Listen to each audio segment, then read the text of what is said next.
Di antara sahabat Nabi Muhammad SAW, ada seorang lelaki yang dikenal dengan gelar Amin al-Ummah, yaitu orang yang paling dipercaya dalam umat Islam. Dialah Abu Ubaidah bin Jarrah, seorang pejuang yang tidak hanya terkenal karena keberaniannya di medan perang, tetapi juga karena ketulusan, kejujuran, dan kesederhanaan hidupnya. Namanya mungkin tidak setenar Abu Bakar, Umar, Utsman, atau Ali, tetapi dalam setiap peristiwa besar Islam, ia hadir sebagai sosok yang memainkan peran penting. Inilah kisah penuh makna tentang Abu Ubaidah bin Jarrah, sahabat mulia yang dipuji langsung oleh Rasulullah SAW sebagai orang yang paling amanah di tengah umat. Abu Ubaidah bin Jarrah lahir di tengah keluarga Quraisy yang terpandang. Ia bernama lengkap Amir bin Abdullah bin Al-Jarrah, berasal dari kabilah Bani Al-Harith bin Fihr, salah satu cabang terhormat suku Quraisy. Sejak kecil ia tumbuh sebagai seorang anak yang jujur, tenang, dan berwibawa. Sifat yang kelak menjadikannya sosok pemimpin yang dihormati banyak orang. Walaupun keluarganya hidup cukup terpandang, Abu Ubaidah tidak pernah sombong. Ia selalu menjaga dirinya dari perbuatan yang merugikan orang lain. Saat memasuki usia dewasa, ia dikenal sebagai pemuda yang disegani karena akhlaknya yang mulia. Ketika Nabi Muhammad SAW diangkat sebagai Rasul dan mulai berdakwah secara sembunyi-sembunyi di Makkah, Abu Ubaidah termasuk di antara 10 orang pertama yang menerima Islam. Ia mendengar seruan Tauhid, merasakan kebenaran yang murni, dan tanpa ragu ia mengucapkan syahadat. Masuk Islamnya Abu Ubaidah merupakan pukulan bagi kaum Quraisy karena ia adalah tokoh penting, disegani, dan memiliki pengaruh besar di tengah masyarakat. Namun jalan menuju keimanan itu tidak mudah. Kaum Quraisy menentangnya, menghina, bahkan mengancam karena ia telah meninggalkan agama nenek moyang. Abu Ubaidah tetap tegar. Ia tidak pernah mundur sekalipun tekanan datang dari keluarga, kawan, atau kaum bangsawan Quraisy. Ia memilih Allah dan Rasul-Nya daripada segala kenikmatan dunia. Ia memilih iman meski harus berkorban banyak hal. Dalam majelis rahasia di rumah Arqam bin Abi Arqam, ia duduk bersama Abu Bakar, Ali, Zaid bin Haritsah, dan sahabat awal lainnya. Mereka mendengarkan wahyu yang turun kepada Rasulullah. Hatinya selalu bergetar setiap kali ayat dibacakan. Abu Ubaidah tahu bahwa jalan ini akan penuh rintangan, namun ia juga yakin bahwa kemenangan akan datang dari Allah, sehingga ia bertekad untuk setia sampai akhir hayat. Ketika umat Islam berhijrah ke Madinah, Abu Ubaidah ikut serta. Ia meninggalkan tanah kelahirannya di Makkah, meninggalkan keluarga dan harta demi mempertahankan imannya. Di Madinah, ia termasuk sahabat yang senantiasa berada di garis depan perjuangan. Saat Perang Badar berkecamuk, Abu Ubaidah maju dengan gagah berani meski jumlah pasukan Muslim hanya sedikit. Salah satu kisah yang paling menggetarkan hati adalah ketika ia harus berhadapan dengan ayah kandungnya sendiri, Abdullah bin Al-Jarrah, yang berada di barisan musyrikin Quraisy. Dalam pertempuran itu, ayahnya berusaha menghadangnya, berkali-kali mencoba menyerang, namun Abu Ubaidah menghindar. Ia tidak ingin melukai darah dagingnya sendiri. Akan tetapi, ketika ayahnya terus mendesak dengan niat membunuhnya karena Islam, akhirnya Abu Ubaidah terpaksa menghunus pedang dan menewaskannya. Peristiwa ini menjadi bukti nyata bahwa Abu Ubaidah lebih memilih Allah dan Rasul-Nya daripada hubungan darah. Allah menurunkan ayat dalam Al-Quran yang memuji orang-orang beriman yang mendahulukan cinta kepada Allah di atas keluarga mereka. Rasulullah SAW pun memuji Abu Ubaidah atas keteguhan imannya, sebab tidak mudah bagi seorang anak menentang ayahnya di medan perang, namun demi kebenaran ia melakukannya. Di Perang Uhud, ia kembali menunjukkan keberanian luar biasa. Ketika Rasulullah SAW terkena lemparan hingga cincin besi menancap di wajah beliau, Abu Ubaidah segera berlari, dan dengan giginya ia cabut satu persatu cincin itu dari wajah Nabi. Giginya patah, darah bercucuran, namun ia tidak peduli. Yang terpenting baginya adalah keselamatan Rasulullah. Sejak saat itu, wajahnya memiliki tanda bekas luka, menjadi saksi cintanya kepada Nabi. Abu Ubaidah bin Jarrah bukan hanya dikenal sebagai pejuang tangguh di medan perang, tetapi juga sebagai pribadi yang memancarkan sifat amanah dalam segala sisi kehidupannya. Sejak muda ia tumbuh dengan karakter jujur dan sederhana, sehingga orang-orang Quraisy pun menaruh kepercayaan besar kepadanya. Setelah masuk Islam, sifat itu semakin terpancar karena ia dididik langsung oleh Rasulullah SAW, sehingga setiap orang yang mengenalnya merasakan ketenangan ketika berurusan dengannya. Rasulullah melihat dalam diri Abu Ubaidah sebuah keistimewaan, yaitu ketulusan hati, kejujuran lisan, dan keteguhan jiwa yang tidak tergoyahkan oleh apapun. Sifat amanahnya bukan hanya dalam menjaga harta atau titipan, tetapi juga dalam menjaga rahasia, menjaga janji, dan menjaga setiap amanah yang diberikan. Rasulullah SAW lalu menjuluki beliau dengan gelar yang agung, yaitu Amin al-Ummah, artinya orang yang paling amanah dan dapat dipercaya di tengah umat Islam. Gelar ini bukan sekadar pujian, tetapi sebuah pengakuan langsung dari utusan Allah yang mengetahui kualitas hati para sahabatnya. Kisah tentang amanah Abu Ubaidah begitu banyak, salah satunya ketika datang utusan dari kaum Nasrani Najran ke Madinah. Mereka meminta kepada Rasulullah agar mengutus seseorang yang bisa mereka percaya untuk mengurus perjanjian dan urusan mereka.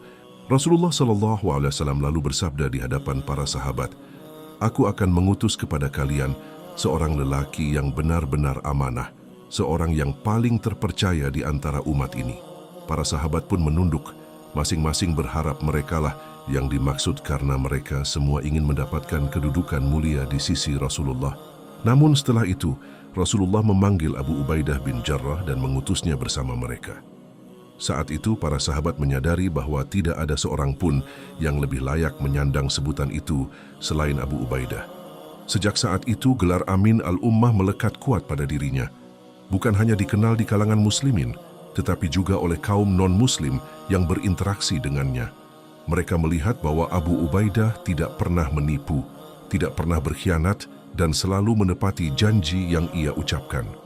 Dalam urusan perang, ia tidak akan mengambil sesuatu pun dari rampasan perang, kecuali yang halal, dan dibagi sesuai syariat.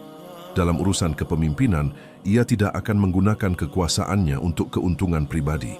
Dalam kehidupan pribadi, ia tidak pernah meminta lebih dari yang ia butuhkan. Rasulullah SAW juga pernah bersabda, "Setiap umat memiliki orang yang paling amanah, dan orang yang paling amanah di antara umatku adalah Abu Ubaidah bin Jarrah." Hadis ini menunjukkan betapa besar penghargaan Rasulullah terhadap sifatnya. Bayangkan, dari sekian banyak sahabat yang mulia, justru Abu Ubaidah yang disebut sebagai simbol amanah. Itu artinya, ia menjadi standar teladan dalam hal kejujuran dan integritas. Amanah Abu Ubaidah tidak hanya terbatas pada urusan kecil, tetapi juga terlihat ketika beliau diberi tanggung jawab besar dalam peperangan. Rasulullah sering mempercayakan panji Islam di tangannya. Ia juga ditugaskan untuk memimpin pasukan dalam ekspedisi penting. Dalam semua tugas itu, ia selalu berhasil menjaga amanah, baik menjaga keselamatan pasukan, menjaga strategi, maupun menjaga kehormatan Islam. Ia tidak pernah menyalahgunakan wewenangnya, tidak pernah menipu bawahannya, dan tidak pernah menzalimi musuh yang sudah menyerah. Suatu ketika kaum muslimin berada dalam keadaan sangat lapar dalam sebuah ekspedisi yang dipimpin oleh Abu Ubaidah. Perjalanan panjang membuat bekal mereka habis. Para sahabat hampir putus asa karena kelaparan. Namun Allah menolong mereka dengan mempertemukan seekor ikan besar yang terdampar di tepi laut. Abu Ubaidah lalu mengatur dengan bijaksana, ia membagi-bagikan daging ikan itu secara adil kepada seluruh pasukan. Mereka makan kenyang dan dapat melanjutkan perjalanan. Peristiwa ini menunjukkan kecerdasannya dalam memimpin, sekaligus sikap amanahnya yang tidak mengambil jatah lebih meski ia seorang pemimpin.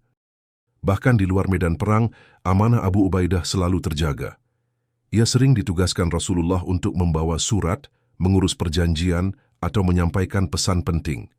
Semua amanah itu selalu ia tunaikan dengan sempurna, tanpa pernah ada satu pun yang diabaikan.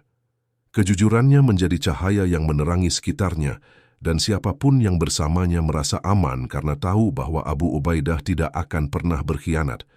Di kalangan sahabat, ia dikenal sebagai orang yang sangat lembut hatinya. Ketika ada masalah, Abu Ubaidah sering menjadi penengah yang bijak karena semua orang percaya padanya. Ia tidak pernah memihak kecuali pada kebenaran. Itulah yang membuatnya semakin disegani. Amanah bukan hanya sekadar menjaga barang titipan, tetapi juga menjaga hati manusia, menjaga persaudaraan, menjaga rahasia, dan menjaga kebenaran. Semua itu ada pada sosok Abu Ubaidah. Orang-orang Arab pada masa itu menilai harga diri seseorang dari seberapa besar ia bisa dipercaya. Maka ketika Rasulullah memberikan gelar Amin al-Ummah kepada Abu Ubaidah, itu berarti beliau adalah puncak dari kepercayaan, simbol dari integritas, dan teladan bagi umat. Hingga wafatnya, Abu Ubaidah tidak pernah tercoreng oleh kebohongan, pengkhianatan, atau kecurangan. Namanya bersih, hidupnya bersih, hatinya bersih, dan amanahnya menjadi warisan yang abadi. Meski Abu Ubaidah bin Jarrah memiliki kedudukan yang tinggi di sisi Rasulullah, dihormati oleh para sahabat, bahkan diangkat menjadi panglima perang dan gubernur wilayah besar, ia tetap memilih jalan hidup yang sangat sederhana. Rumahnya amat kecil, tidak ada perabot mewah di dalamnya, tidak ada permadani indah dan tidak ada kursi megah. Ia hanya tidur di atas tikar kasar, makan dengan hidangan seadanya, dan memakai pakaian yang sederhana. Kesederhanaan Abu Ubaidah bukan karena ia tidak mampu, sebab sebagai pemimpin besar, ia bisa saja hidup dengan harta yang melimpah. Namun hatinya tidak pernah terikat pada dunia. Ia tahu bahwa dunia hanyalah tempat persinggahan sementara, sedangkan akhirat adalah kehidupan yang kekal. Itulah yang membuatnya menolak kemewahan dan memilih hidup zuhud. Suatu ketika, Umar bin Khattab, sang Amirul Mukminin, datang mengunjungi Abu Ubaidah di Syam. Umar adalah sahabat dekatnya, sekaligus pemimpin kaum muslimin setelah wafatnya Rasulullah SAW. Saat masuk ke rumah Abu Ubaidah, Umar melihat sesuatu yang membuatnya meneteskan air mata. Di dalam rumah itu tidak ada apa-apa kecuali sebuah pedang, sebuah perisai, dan sebuah tikar tua. Umar pun berkata dengan suara bergetar, "Wahai Abu Ubaidah, kenapa engkau tidak mengambil sesuatu dari dunia ini? Padahal engkau adalah pemimpin besar dan bisa menikmati banyak kenikmatan." Abu Ubaidah tersenyum, lalu menjawab dengan tenang, "Wahai Amirul Mukminin, dunia ini bukan untuk kita. Kita diciptakan bukan untuk tinggal di dunia selamanya. Dunia hanyalah jalan menuju akhirat, sedangkan yang kita cari adalah ridha Allah dan kehidupan abadi di sisinya." Mendengar jawaban itu, Umar semakin terharu, ia menangis, karena menyadari betapa bersihnya hati sahabatnya itu dari cinta dunia. Kesederhanaan Abu Ubaidah juga terlihat dalam kehidupannya sehari-hari bersama rakyatnya. Meski ia gubernur Syam, ia tidak pernah membedakan dirinya dengan rakyat biasa.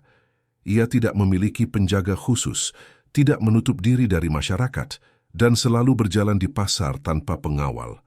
Ia berbaur dengan rakyatnya, mendengarkan keluhan mereka, bahkan ikut membantu mereka dengan tangannya sendiri. Banyak orang menyaksikan bahwa Abu Ubaidah sering memanggul karung gandum untuk rakyat miskin, padahal ia bisa saja memerintahkan orang lain. Ketika membagi rampasan perang, Abu Ubaidah tidak pernah mengambil bagian lebih dari yang ditentukan untuk dirinya. Bahkan, kadang ia menolak bagian itu karena merasa cukup dengan apa yang ia miliki. Ia sangat takut jika hartanya menjadi penghalang menuju surga. Sifat ini membuat para sahabat dan rakyatnya semakin hormat kepadanya. Mereka tahu bahwa pemimpin mereka bukanlah orang yang mencari keuntungan, melainkan seorang hamba Allah yang hanya mencari ridhanya. Salah satu kisah yang terkenal adalah ketika Abu Ubaidah memimpin pasukan di Syam. Ia hidup sama miskinnya dengan para prajurit. Makanannya hanya roti kering yang dibagi rata. Bahkan terkadang ia rela menahan lapar agar prajuritnya bisa makan lebih banyak. Para pasukan malu melihat pemimpin mereka yang begitu sederhana.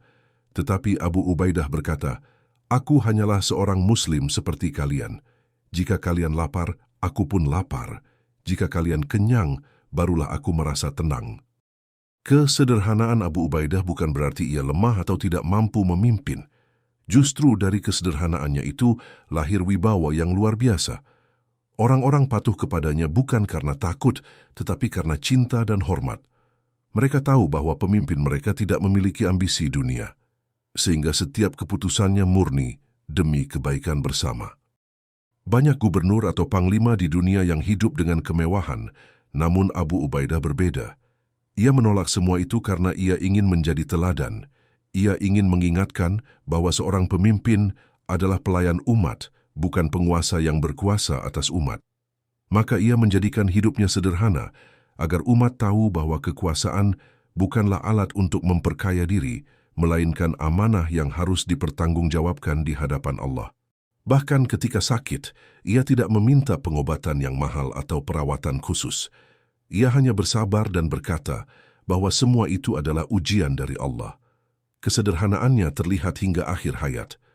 Tidak ada harta yang ia tinggalkan, tidak ada emas atau perak, bahkan pakaian yang ia miliki pun hanya beberapa helai.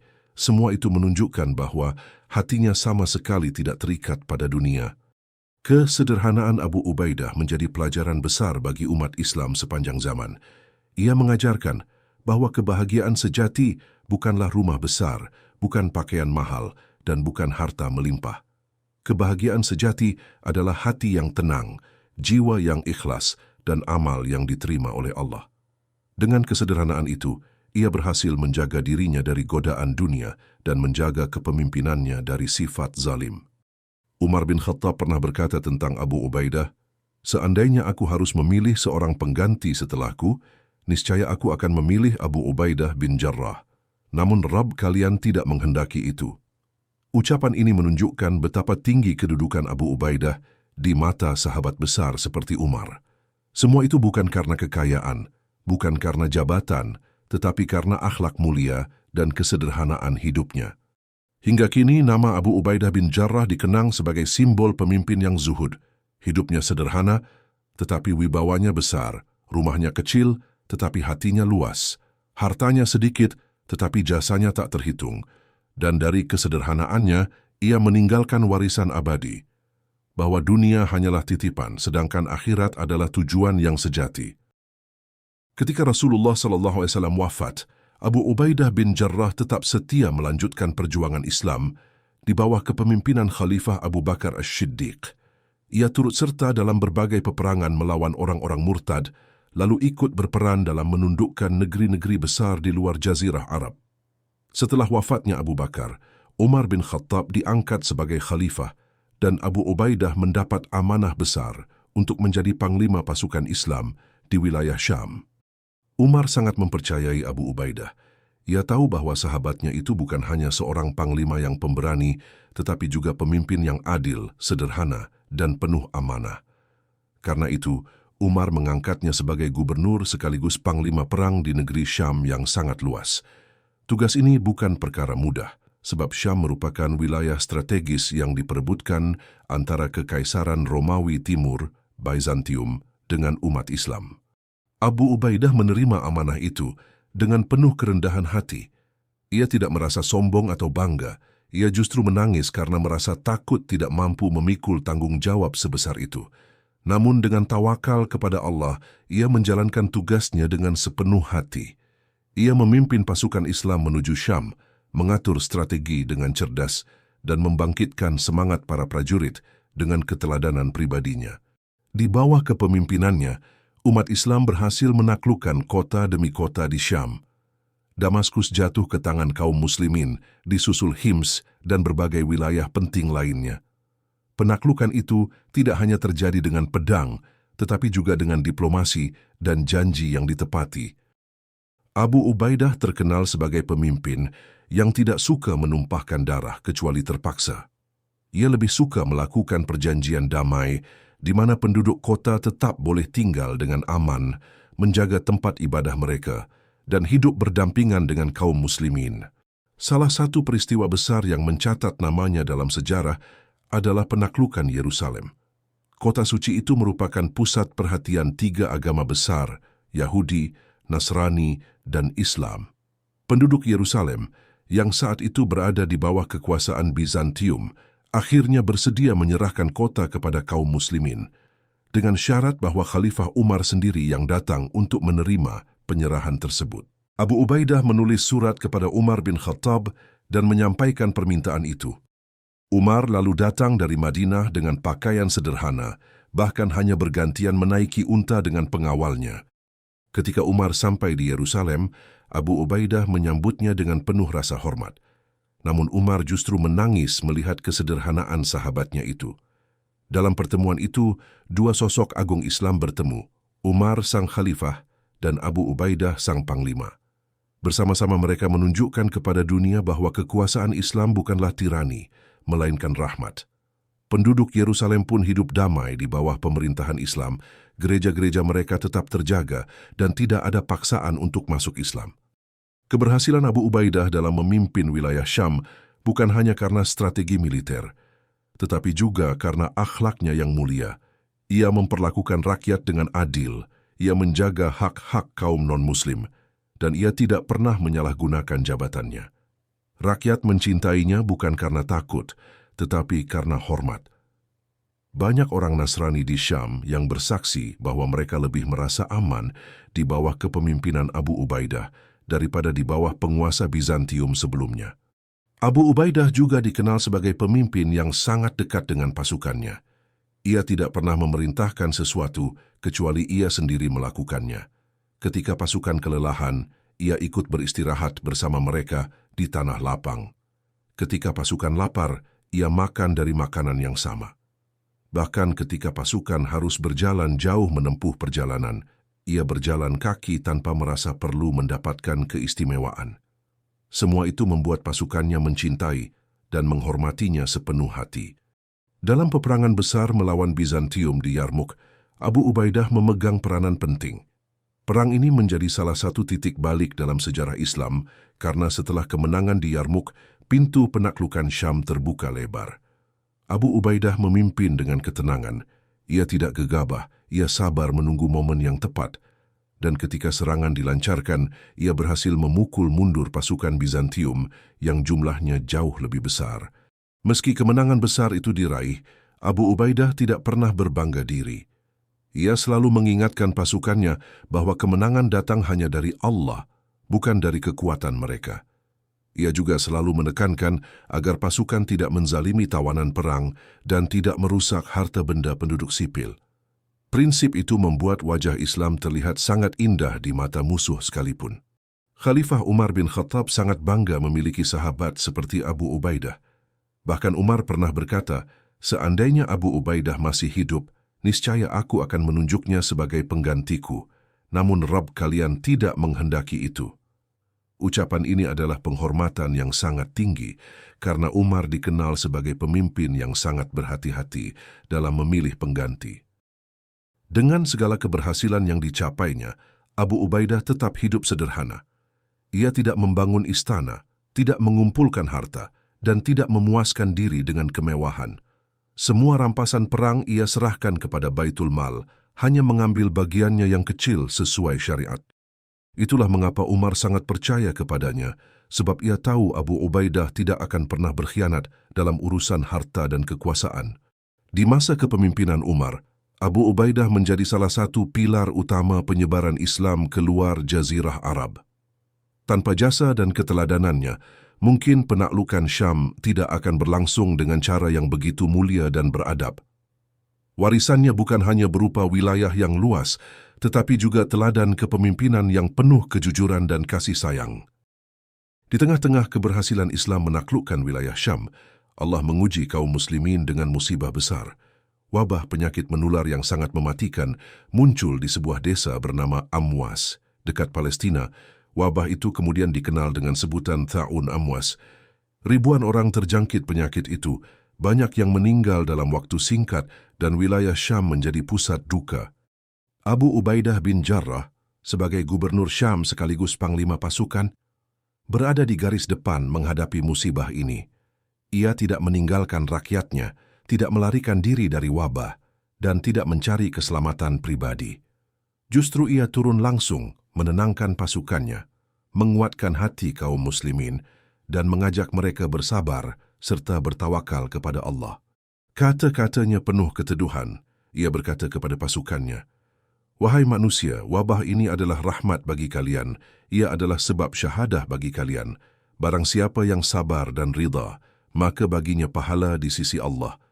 Khalifah Umar bin Khattab yang mendengar kabar tentang dahsyatnya wabah segera menulis surat kepada Abu Ubaidah.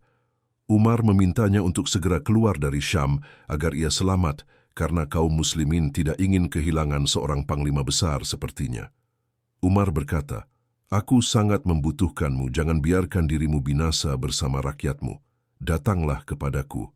Surat itu sampai ke tangan Abu Ubaidah, namun ia membalas dengan kata-kata yang membuat Umar menangis. Abu Ubaidah menulis, "Wahai Amirul Mukminin, aku tahu engkau mencintaiku, tetapi aku sedang berada di tengah pasukanku. Aku tidak ingin meninggalkan mereka dalam keadaan seperti ini.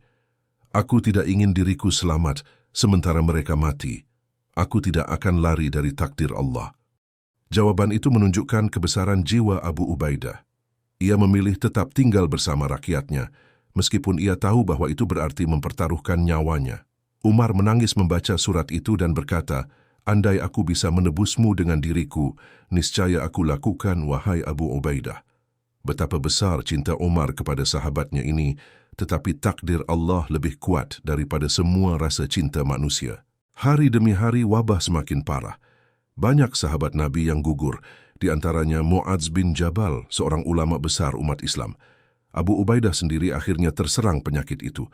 Tubuhnya melemah, wajahnya pucat, namun lisannya tetap basah dengan zikir.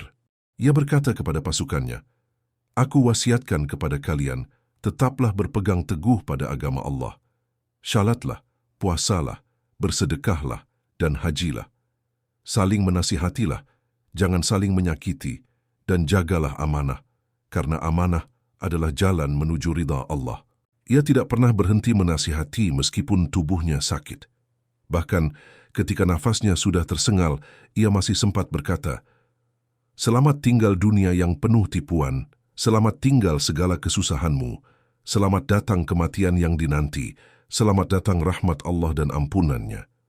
Dengan kalimat penuh ketenangan itu, Abu Ubaidah bin Jarrah menghembuskan nafas terakhirnya pada tahun 639 Masehi, di usia sekitar 58 tahun.